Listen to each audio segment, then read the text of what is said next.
Kalian pasti pernah melihat penampakan, entah secara langsung atau di video. Penampakan itu biasanya ya emang makhluk halus. Lalu, apa kalian pernah lihat manusia yang masih hidup berubah jadi pocong? Ini pernah benar-benar terjadi. Saya saksi hidupnya. Ada baiknya kalian tidak terlalu serius saat membaca ini. Jika merasa bahwa pengalamanku ini sangat menakutkan, anggap saja ini berita bohong dan gak pernah benar-benar terjadi. Anggap ini hanya sebuah cerita dongeng pengantar tidur. Di sini P. Arya masih muda dan imut-imut gitu.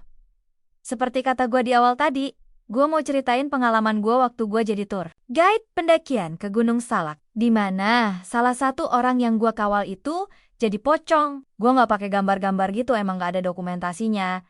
Dan bisa kalian bayangkan sendiri bentuknya. February 2008. Waktu itu gue masih kelas 2 SMA. Sebetulnya, waktu itu sekolah gue lagi siap-siap mau study tour ke Jogja. Sayangnya, gue gak ikut. Soalnya gue gak punya biaya. Waktu itu biaya ke Jogja sekitar 400 atau 500 betul. Gue orang yang gak mampu. Sebelum berangkat ke Jogja, pernah kumpul di masing-masing kelas. Gue jadi bahan bulian anak-anak. Karena di kelas gue.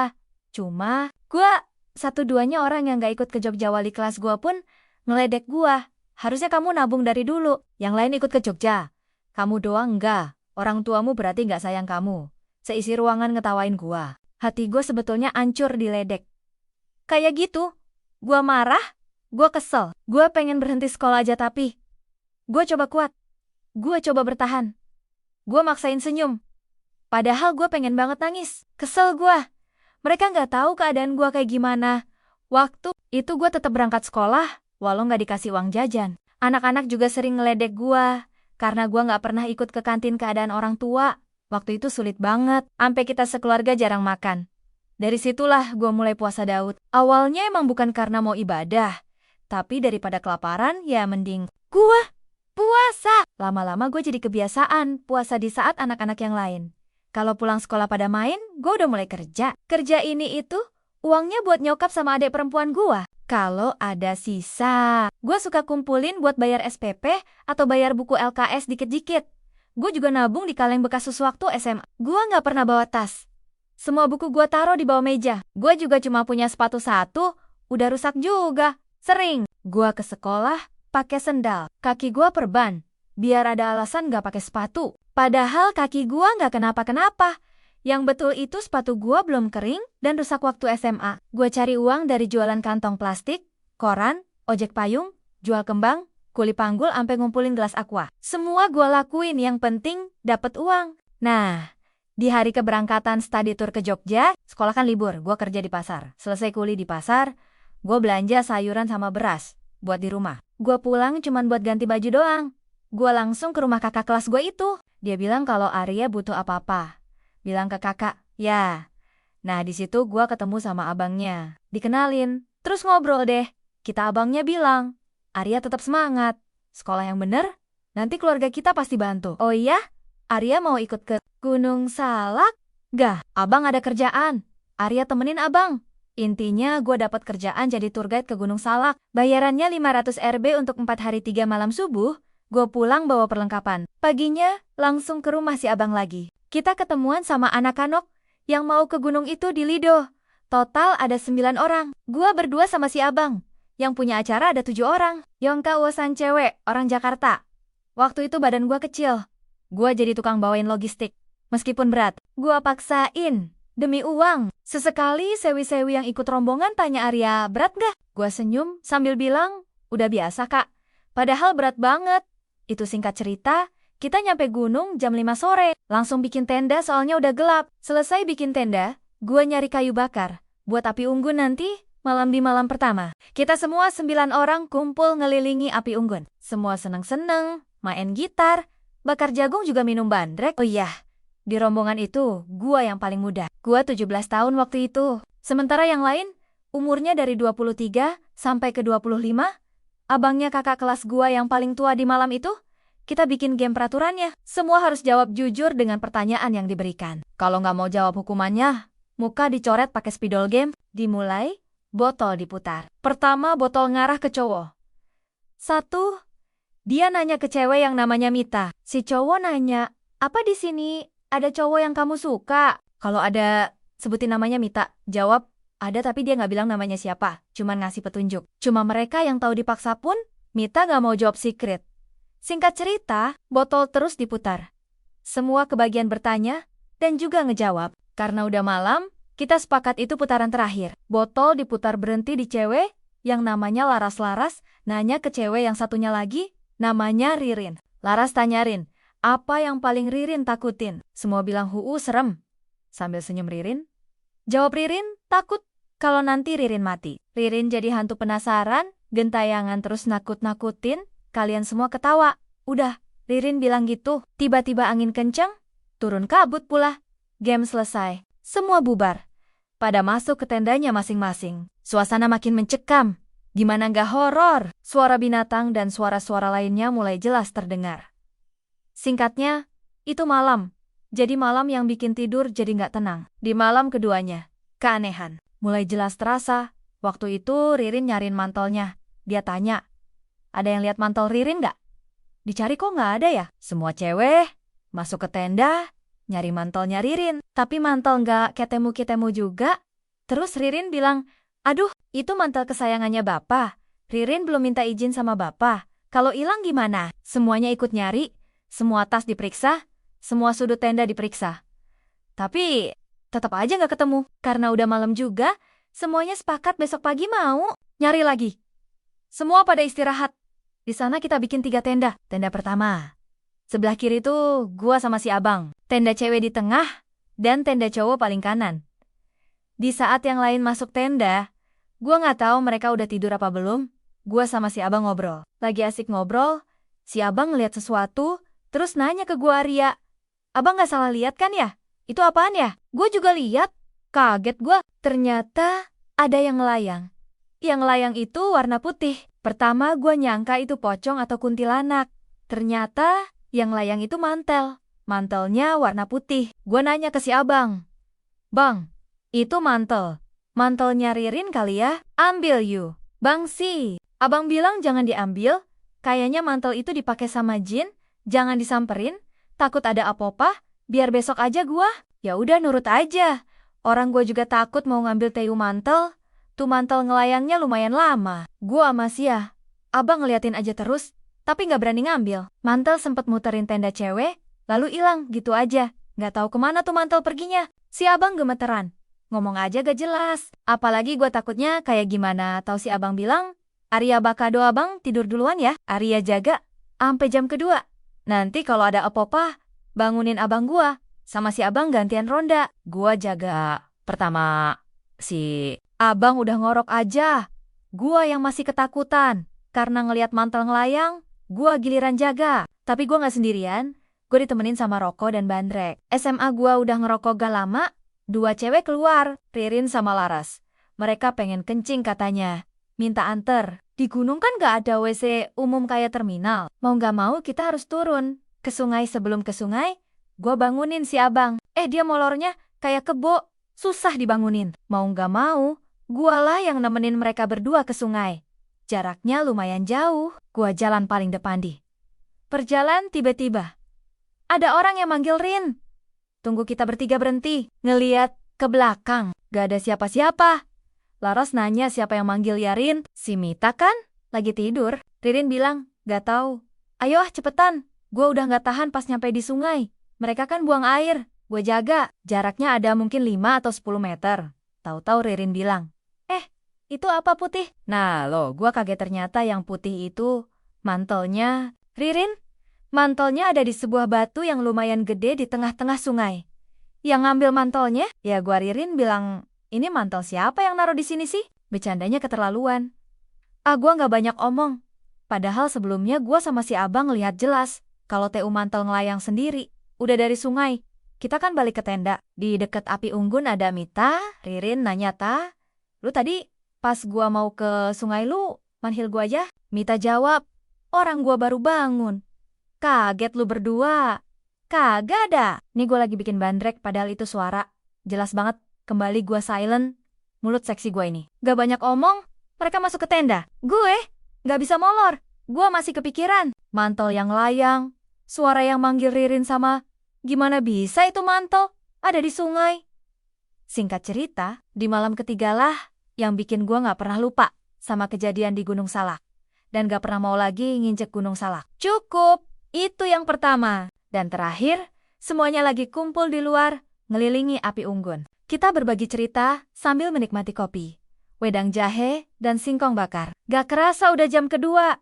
Nah, Ririn bilang, dingin banget ya, tunggu aku mau pakai mantel dulu. Dia masuk ke tenda, awalnya gak ada yang aneh. Semua terkejut pas Ririn tiba-tiba ngejerit. Kita semua ke situ kan, ke tenda cewek. Di dalam tenda, Ririn kayak yang surupan, dipegangin sama banyak orang tapi semuanya pada gak kuat nahan. Tenda sampai rusak. Ririn teriak, lepasin, lepasin. Dia nyoba ngelepasin mantelnya, tapi gak bisa lepas-lepas juga. Kita semua bingung, kita semua pada panik. Gua apalagi, Ririn loncat-loncat kayak pocong, kita kejar, dia loncatnya jauh. Dia nangis sambil bilang, tolongin, bukain mantelnya. Terus dia loncat ke salah satu pohon, pohonnya lumayan tinggi, dia duduk di pohon. Nangis sambil bilang, tolong, lepasin, tolongin Ririn. Si abang coba manjat pohon, dibantu sama cowok-cowok yang lain. Belum juga naik, Ririn dikit-dikit berubah. Jadi pocong ampe, sekarang gua masih suka kebayang-bayang. Kejadiannya cepet banget, gua takut, gua juga bingung. Gimana mungkin orang tiba-tiba jadi pocong? Semuanya panik, semuanya pada berdoa. Tapi masalah nggak berhenti gitu aja. Mana Ririn yang udah jadi pocong nangis. Terus, tolongin Ririn? Tolongin Ririn? Kita bingung nolonginnya. Gimana? Ceweknya kan tinggal 2. Mita pingsan. Laras terus-terusan nangis sambil manggil Ririn yang udah jadi pocong. Rin, nyebut Rin. Istighfar. Ririn turun pokoknya. Suasana kacau balau. Yang cowok juga pada bingung. Mita pingsan, Laras nangis. Ririn udah jadi pocong beneran. Lagi panik. Api unggun mati. Senter semua gak ada yang bisa nyala. Gelap total. Ririn yang udah jadi pocong nangis terus minta tolong. Lama-kelamaan pocong itu hilang. Tahu-tahu ada lagi. Hilang lagi. Ada lagi. Pindah-pindah tempat. Gak berhenti-berhenti nangis. Semua makin panik. Takut waktu itu gue juga nangis. Gak lama Mita sadar. Terus bilang pengen pulang. Kenapa Ririn jadi gitu? Kita bingung. Di situ kita mutusin buat turun gunung.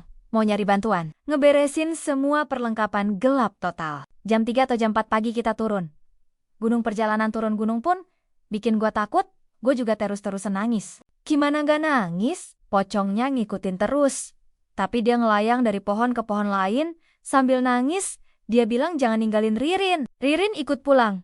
Tolongin Mita sama Laras. Nangis terus-terusan. Sambil jalan, mereka ngomong kasihan. Ririn, tolongin Ririn apa? Jangan ditinggal. Kasian ya, kita mau nolong gimana? Dianya jadi pocong, dikejarnya susah, gak tahu caranya. Singkat cerita, kita udah di perkampungan. Salah satu HP bunyi, HP-nya Ririn, baru ada sinyal yang telepon. Ternyata bapaknya Ririn nanyain posisi di mana. Di situ gua denger bapaknya ngomong mana Ririn. Kalian ke gunung ya? Bilangin ke Ririn, jangan pakai mantel bapak. Yang terima teleponnya, Laras. Laras bilang, Pa, gak tahu kenapa. Ririn tiba-tiba jadi pocong. Kita nggak tahu nolonginnya gimana. Bapaknya Ririn marah ANJ. Kasih tahu saya alamatnya. Saya kesana sekarang. Harusnya hari itu anak-anak yang camping udah pulang ke Jakarta. Tapi kita semua kumpul di rumah si abang dulu. Nungguin bapaknya Ririn datang. Jam 8 pagi, bapaknya Ririn nyampe rumah si abang. Dia bilang kalian pulang aja. Soal Ririn itu urusan saya.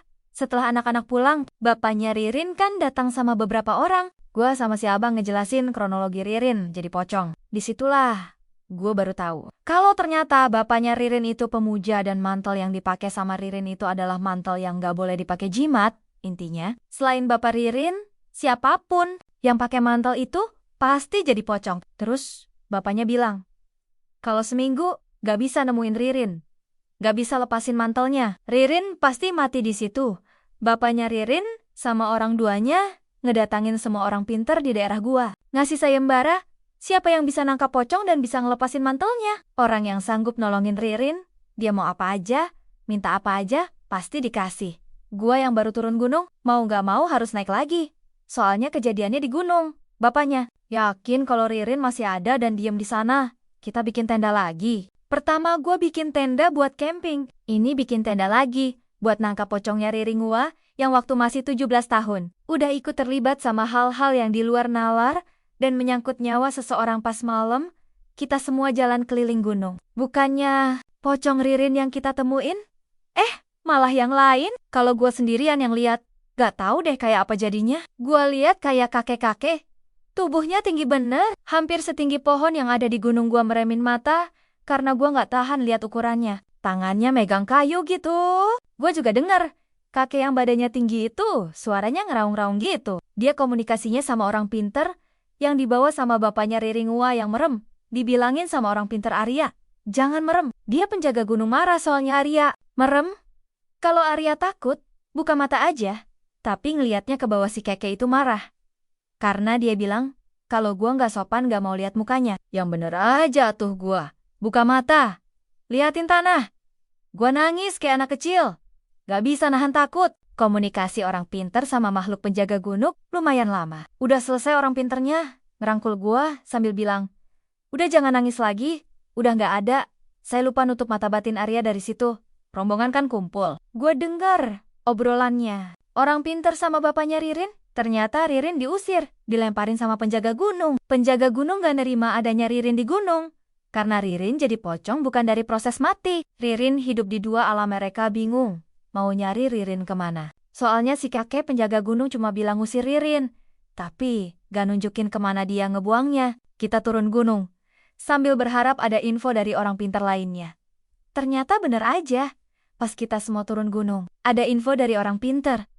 Bahwa beberapa kampung di daerah gua, banyak laporan waktu malam, mereka lihat ada pocong keliaran. Nangis minta tolong. Kadang suara tangisannya aja yang kedengeran, tapi pocongnya gak ada.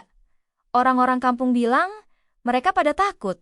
Meskipun bayarannya gede, ya tetep aja nangkep pocong bukan hal gampang. Berani aja gak cukup, harus punya ilmu tertentu. Sementara itu, waktu mau habis, kalau nggak cepat-cepat ketemu, Ririn pasti mati terus nggak diterima di bumi gua.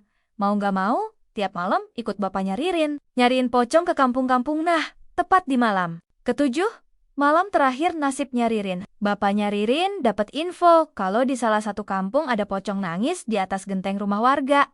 Kita semua langsung ke situ. Di kampung itu warga pada nggak ada yang berani nyamperin. Cuma ngeliat dari jauh. Ada beberapa ustadz aja yang nunggu di rumah itu. Karena yang punya rumah tempat pocongnya Ririn diem, pada ketakutan. Jam 11 malam kalau nggak salah, nangkap pocong Ririn juga susah. Orang pinter yang mau nangkapnya kan naik ke genteng pas mau ditangkap.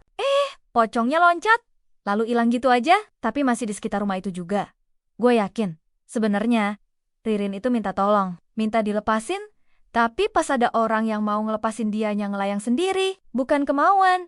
Dia juga ngilang gitu kayaknya gua. Datang ke kampung itu, jam 11 malam, pocongnya Ririn baru bisa ketangkep sebelum azan subuh. Susah juga nangkepnya. Butuh beberapa orang pinter sama ustadz juga. Pas dilepasin kainnya, itu kain berubah jadi mantel lagi. Pocong itu kembali jadi Ririn lagi. Tapi dia telanjang, badannya kotor. Bau busik juga. Dia lemes banget. Dia masih aja nangis. Mantelnya dibakar. Terus Ririn dibawa ke rumah sakit. Hal yang paling horor juga. Pas mantelnya dibakar, Ririn sempat kepanasan juga. Semuanya pada ikut berdoa. Waktu mantel dibakar, angin tiba-tiba kenceng, ada suara petir juga. Kalau kamu merasa cerita ini kayak nyentuh sesuatu yang nggak kelihatan, coba klik like. Biar kami tahu kamu masih di sini, dan kalau kamu berani, tekan tombol subscribe, aktifin loncengnya. Karena cerita-cerita seperti ini bakal muncul. Setiap Senin, Kamis, dan Jumat jam 19 WIB di channel Cerita Mistisai. Tapi hati-hati, kadang bukan cuma kamu yang nonton